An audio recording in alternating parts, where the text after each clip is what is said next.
Hello everyone, welcome to our channel. दोस्तों, आज हम बात करते हैं संस्कृति और व्यक्तित्व के संबंध के बारे में। तो संस्कृति व्यक्ति के व्यक्तित्व को कैसे प्रभावित करती, कैसे उस पर अपना इफ़ेक्ट डालती है, उसके बारे में पढ़ते हैं।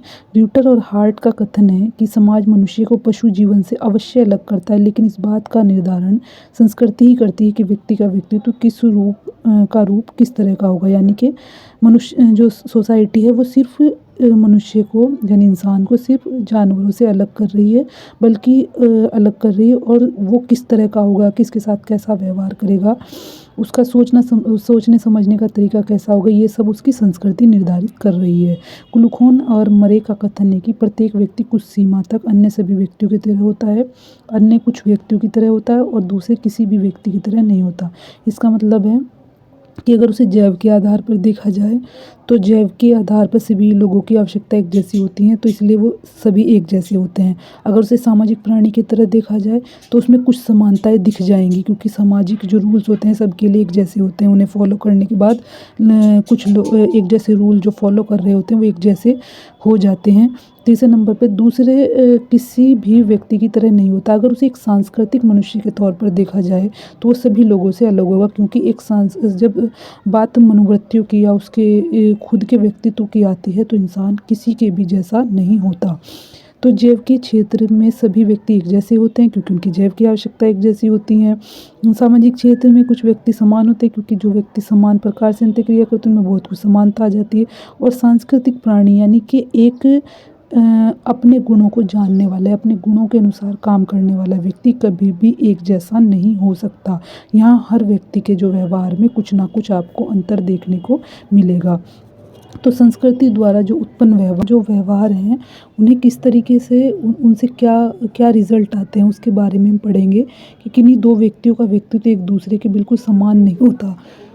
व्यक्तित्व के निर्धारण में संस्कृति का प्रभाव सबसे अधिक है कि जो कोई व्यक्ति का व्यक्तित्व कैसा बनेगा, वो अच्छा बनेगा या बुरा, उसका निर्धारण सबसे ज़्यादा जो है संस्कृति ही कर रही होती है। हाँ, व्यक्ति कैसी संस्कृति में रहता है, उसका माहौल कैसा है, उसका परिवार कैसा है, ये सब उसके जीवन की परिस्थितियाँ कैसी हैं, ये सब मिलकर उसके व्यक्तित्व का निर्माण कर रही होती है। तो व्यक्तित्व के निर्धारण में संस्कृति का प्रभाव सबसे अधिक है और संस्कृति और व्यक्तित्व का कैसे संबंध है उसके बारे में पढ़ते हैं। सबसे पहले नंबर पे आता है उत्तरदायित्व की भावना। कोई संस्कृति या जैसे भारतीय लोग हैं या पश्चिमी लोग हैं, उनमें उत्तरदायित्व की भावना यानी अपनी जिम्मेदारी को निभाने की भावना किस सीमा तक होगी, ये उनकी संस्कृति निर्धारित करती है। जैसे कि भारतीय समाज में हर बच्चे को ये सिखाया जाता है कि उसे अपने कर्तव्यों को पहले पूरा करना है, बाद में अपने लिए सोचना है। जबकि जो पश्चिमी समाज है वो इस तरह नहीं सोचता और वहाँ सबसे पहले व्यक्ति अपने लिए काम करता है, बाद में दूसरों के लिए। दूसरे नंबर पे आता है नैतिकता का स्वरूप। क्या नैतिक और क्या अनैतिक है, ये हर संस्कृति के लिए अलग होता है। यानी संस्कृति ही लोगों को संस्कृति व्यक्तियों में डिफरेंस ला रही होती है कि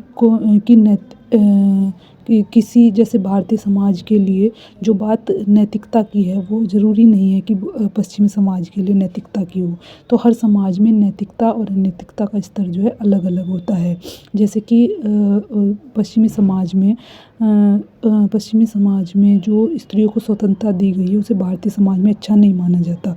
तो ये भारत के समाज के लिए एक नैतिकता का प्रश्न है, जबकि पश्चिमी समाज के लिए ऐसा कुछ भी नहीं है। तीसरे नंबर पे आते हैं कष्ट सहने की क्षमता।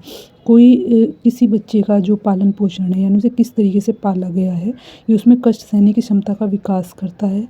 एक भारतीय जो सैनिक हैं वो जितने अच्छे तरीके से, जितने निम्न परिस्थितियों में भी किसी निम्न परिस्थिति में रहते हुए पलते हैं जैसे, या निम्न परिस्थिति में रहते हुए वो अपने जीवन का यापन कर सकते हैं, वैसी अपेक्षा आप दूसरे जो पश्चिमी संस्कृति उसके लोगों से नहीं कर सकते। तो ये सब कि कौन किस तरह का होगा, ये सब संस्कृति ही निर्धारित कर रही होती है और संस्कृति हमारे व्यक्तित्व का निर्माण कर रही होती है। चौथे नंबर पर आता है सम्मान प्रदर्शन। हर संस्कृति का दूसरों के लिए यानी सम्मानित लोगों के लिए सम्मान प्रदर्शन करने का तरीका अलग अलग होता है। जैसे भारतीय समाज में स्त्री से ये आशा की जाती है, ये उम्मीद की जाती है कि वो जो घर के जो बड़े हैं उनके पैर छूकर आशीर्वाद ले या उन्हें सिर ढककर उनके सामने रहे। जबकि जो पश्चिमी समाज है उनमें सम्मान प्रदर्शित करने का तरीका अलग होता है, जनजातियों में अलग होता है। तो ये संस्कृति ही अपने संस्कृति ही जो है अलग-अलग तरह के व्यक्तित्व का निर्माण कर रही होती है, जिससे कि हर संस्कृति के व्यक्ति का व्यक्तित्व आपको अलग तरह का दिखाई देगा। 5वें नंबर पे आता है मनोवृत्तियों का निर्माण। मनोवृत्ति का मतलब होता है कि किसी का सोचने समझने का और व्यवहार करने का तरीका कैसा है। इसे भी एक संस्कृति के द्वारा ही बनाया गया है।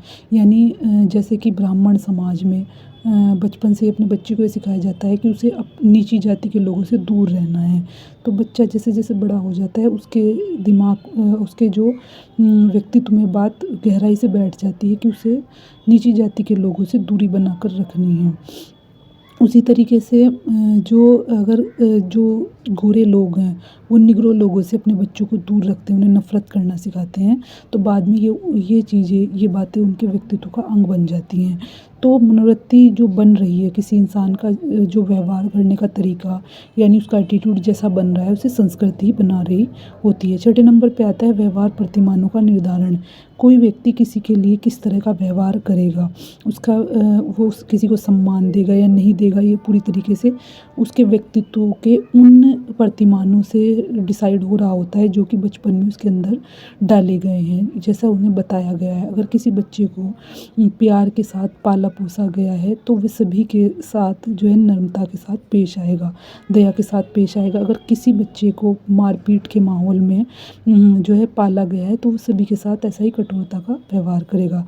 तो जो व्यवहार प्रतिमान है वो पूरी तरीके से संस्कृति के ज़रिए ही, माहौल जो मिला है उसी के ज़रिए आए हैं और यही निर्धारित करते हैं किसी का व्यक्तित्व कैसा होगा। 7वें नंबर पे आते हैं पालन पोषण तथा प्रशिक्षण। किसी का पालन पोषण किस तरह से किया गया है, उसे किस तरह का प्रशिक्षण दिया गया है, ये उसके व्यक्तित्व का निर्माण करता है। इसीलिए जो भारतीय संस्कृति है वहाँ बच्चों को बहुत आदर सम्मान के साथ जो प्रशिक्षण दिया जाता है उसकी जो आप उस तरह के व्यवहार की आशा आप दूसरे संस्कृति जैसे पश्चिमी संस्कृति के लोगों से नहीं कर सकते, क्योंकि ये पूरी तरीके से उनके संस्कृति के नियमों के ज़रिए आया है। जैसे कि भारतीय परिवार जिस तरीके से अपने बच्चों को पालते हैं, पश्चिमी संस्कृति के बच्चों को आपको अलग तरह से व्यवहार करते हुए देखेंगे।